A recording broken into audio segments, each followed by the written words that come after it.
Si vous utilisez ChatGPT depuis des mois et que bizarrement depuis quelque temps vos résultats se dégradent sans que vous compreniez pourquoi, cette vidéo devrait vous aider. Quelque chose a changé, pas dans votre façon de travailler, dans la façon dont ChatGPT et Claude comprennent ce que vous leur demandez. Et si vous continuez à les utiliser comme avant, vous allez perdre du temps au lieu d'en gagner. Les réponses arrivent toujours aussi vite, mais elles sont plus plates, plus génériques, moins utiles. Il y a quelques semaines, j'accompagnais une consultante en bilan de compétences. On travaillait sur l'accélérateur du rapport de fin de bilan. Le bilan est fait, le chemin est parcouru avec le client, tout le travail à valeur ajoutée est derrière, mais il reste ce fameux rapport. C'est entre 4 et 6 heures de rédaction à chaque fois et on s'était dit, on va construire un prompt bien structuré, bien complet, comme je vous ai appris à le faire. Et là, surprise, le résultat était moyen. Ce qu'on a fait, c'est qu'on a simplifié les consignes, on en a mis moins, on a laissé plus de liberté à l'IA et le résultat était meilleur. Du coup, ça m'a interpellée et j'ai vraiment creusé pour comprendre ce qui avait changé. Et ce que j'ai trouvé s'applique autant à ChatGPT qu'à Claude. Dans cette vidéo, je vous montre 3 changements concrets dans la façon dont les IA fonctionnent aujourd'hui, depuis les nouvelles versions, et ce que ça change pour vous au quotidien. Et surtout, comment adapter votre façon de travailler pour retrouver des résultats à la hauteur de ce que vous attendez. Et si vous êtes DRH, consultant ou dirigeant et que vous voulez qu'on regarde ensemble comment adapter cette utilisation de l'IA à ces changements, vous avez le lien en description pour un diagnostic gratuit de votre situation. Alors, qu'est-ce qui change? Eh bien, l'IA ne devine plus, elle exécute. Avant, quand vous écriviez un prompt un peu vague, ChatGPT essayait d'interpréter, il comblait les trous et parfois, bien souvent même, il tombait juste, mais parfois non. Les nouveaux modèles ne font plus ça. Ils sont devenus beaucoup plus précis, ils font moins d'erreurs, ils réfléchissent mieux avant de répondre. Mais la contrepartie, finalement, c'est qu'ils prennent vos instructions au pied de la lettre. Et du coup, si votre demande est floue, le résultat est plat. Si vous surchargez votre prompt avec 10 consignes, 3 rôles, 5 contraintes, l'IA se perd dans vos instructions au lieu de se concentrer sur le travail qu'elle doit faire. Et il y a un point qui va en surprendre beaucoup. Les études récentes sur les nouveaux modèles montrent que quand vous dites à l'IA « tu es expert en stratégie internationale » ou « tu es un spécialiste RH de très haut niveau », en fait, ça dégrade vos résultats. Parce que l'IA passe du temps à jouer le rôle au lieu de faire le travail. Je vais vous montrer ça tout de suite. Je vais donner la même question aux deux, mais j'enlève dans le second en tant que DRH. Donc, je lui pose une question sur la transparence des rémunérations. Et en fait, vous voyez, déjà ici, il me répond plus vite quand je ne mets pas le contexte. Et là, il me fait une réponse de DRH. Il a une réponse stratégique. Alors que dans mon écran du bas, j'ai bien une réponse, une note pour les RH, une note qui me permet d'aller droit au but.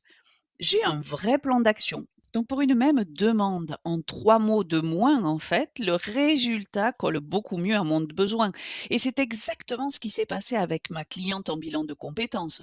On avait construit un prompt détaillé avec le ton à adopter, la structure du rapport, les points à couvrir, le niveau de langage, enfin bref, tout était bien cadré. Et le résultat était correct, mais sans relief. En changeant notre approche, on a regroupé toutes les informations du bilan, on a ajouté des lignes directrices claires et une note de l'expert, et on a laissé l'IA produire la version 1. On lui a laissé beaucoup plus de liberté. Résultat, eh bien, en 15 minutes, on avait vraiment une version qui tenait la route. Et ma cliente a pu se consacrer pour le reste de son temps à affiner, compléter, apporter sa touche d'experte. Du coup, ça lui a pris environ 1 heure. Au total, on est passé de 4 à 6 heures de travail à 1h30 et le rapport est meilleur.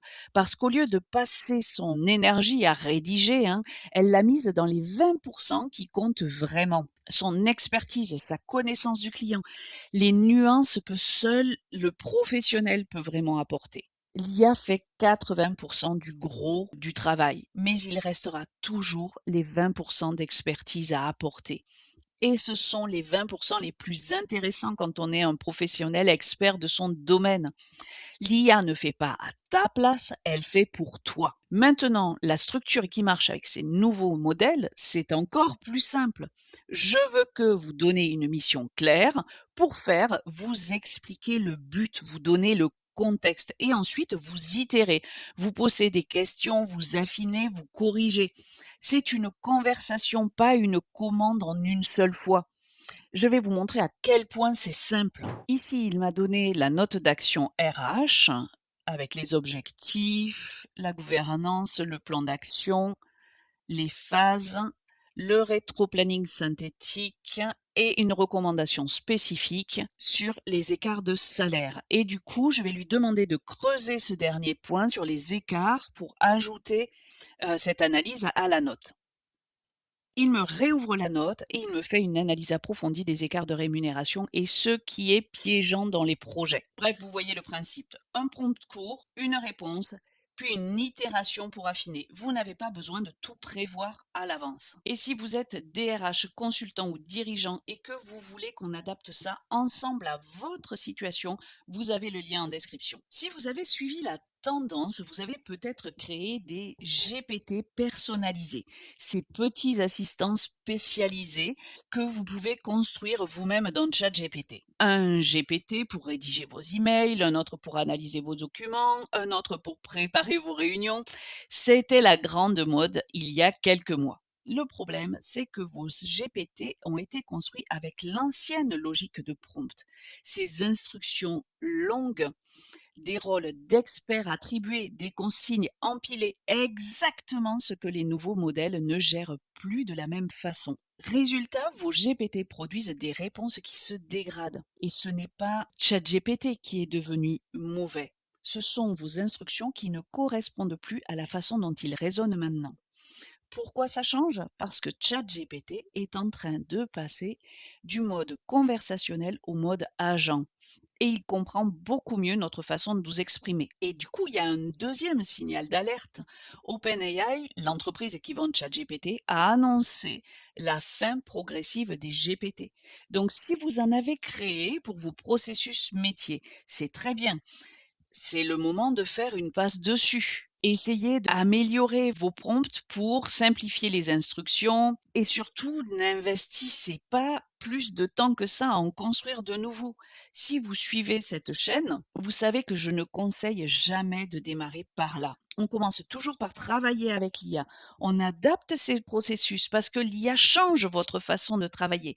Donc, vous travaillez avec l'IA, vous adaptez vos processus et ensuite seulement, on construit des outils dessus. Et ça m'emmène au sujet qui fâche ceux qui ont fait des automatisations.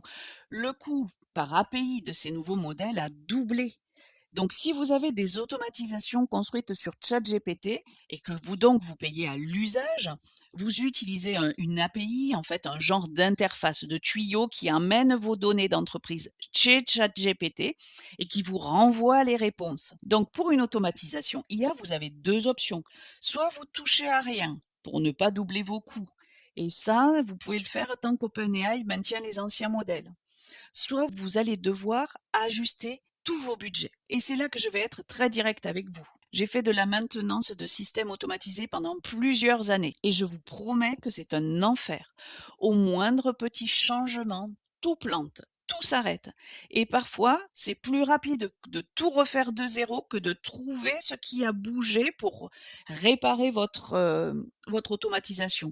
Donc, si vous avez payé 30 000 € pour votre automatisation, c'est quand même super rageant. Mon conseil ici, il est franc. On accélère son travail avec l'IA, on ne l'automatise pas. Sauf si vous êtes dans la technique et sauf si vous avez une équipe informatique dans votre entreprise. Là, vous êtes capable de le maintenir.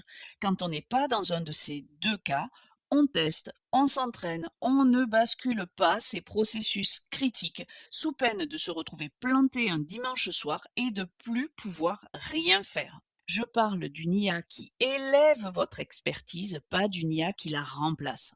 Et ça passe par l'accélération, pas par l'automatisation. Maintenant, pour finir sur une note concrète et positive, il y a une fonctionnalité que je vois très peu, trop peu de mes clients utiliser et qui change tout avec cette nouvelle logique de prompt court et d'itération. C'est le micro.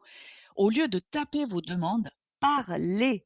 Avec la nouvelle façon de travailler, ces prompts plus courts, ces itérations plus souvantes, le micro devient vraiment votre meilleur allié. Je vous montre ça tout de suite, c'est hyper simple. Je reprends exactement où j'en étais. Donc j'ai demandé une note complète, je me positionne ici, j'appuie sur le micro et je lui demande de compiler les 2 analyses pour m'en faire un rapport détaillé. Je clique sur le petit valider, j'enlève la petite barre de démo et je lance. Et en fait, il vous fait le rapport RH. Et en fait, les itérations, elles vont beaucoup plus vite avec un micro parce que vous n'avez plus ce temps de saisie des mots au clavier. Le principe, c'est que vous dictez votre demande en 30 secondes, l'IA vous répond, vous affinez à l'oral. Ça devient très naturel, c'est rapide et ça colle parfaitement à cette logique de conversation. Essayez, vous allez gagner un temps considérable. Et si vous voulez aller plus loin et découvrir quelle IA choisir entre Copilot, ChatGPT, Claude, Gemini, que vous voulez choisir en fonction de votre situation, regardez maintenant cette vidéo, elle doit être par là, où je vous montre les forces et les limites de chacun. À bientôt!